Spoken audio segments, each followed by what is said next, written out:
Mercury Cougar 1969 года – один из интересных лотов, который будет представлен под эгидой Bonhams на грядущем в середине декабря аукционе Bond Street Sale.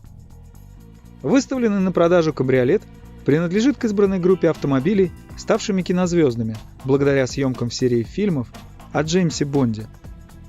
Самым известным среди них является, конечно же, Aston Martin DB5 из третьей части Бондианы Goldfinger 1964 года.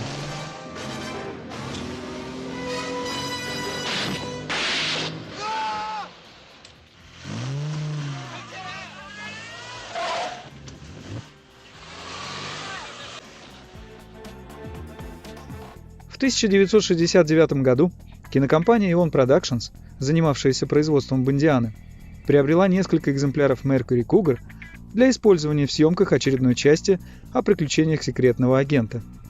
Шестой по счету фильм получил название «На секретной службе Ее Величества».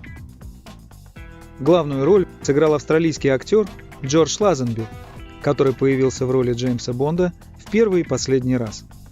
Продюсеры предложили ему контракт на 7 фильмов, но он отказался, полагая, что новый мир хиппокультуры потеснит франшизу, и она в ближайшее время потеряет свою популярность.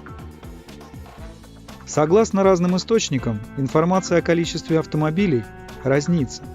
Одни заявляют, что их было 3, другие – 4. Eon Productions осуществила свой заказ 30 января 1969 года. Он оказался выполнен на 6 дней раньше сроков, оговоренных в договоре.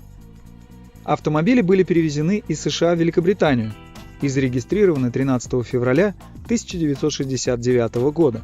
Согласно документации, прилагающейся к автомобилю, только 3 из них были выполнены в цвете Candy Apple Red с черной крышей, с двигателем 428 Cobra Jet Ram Air V8.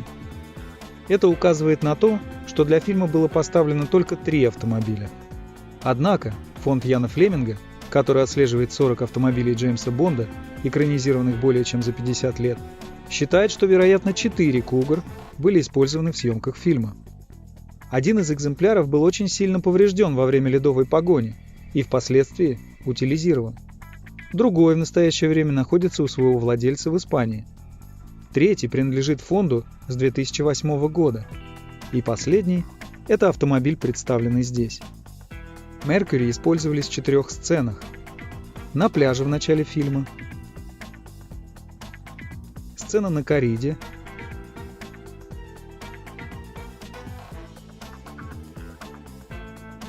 погоня на льду,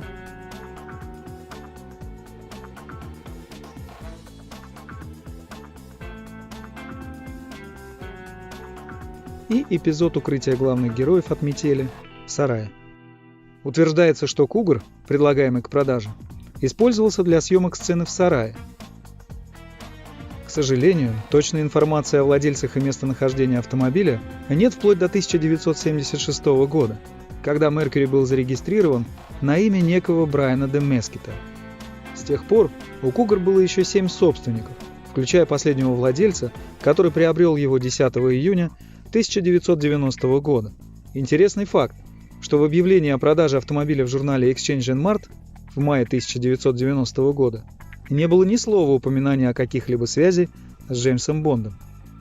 В текущем году автомобиль прошел полную реставрацию, а восстановление отделки салона и мягкого верха выполнили специалисты Piper Trimmers в Спаркфорде.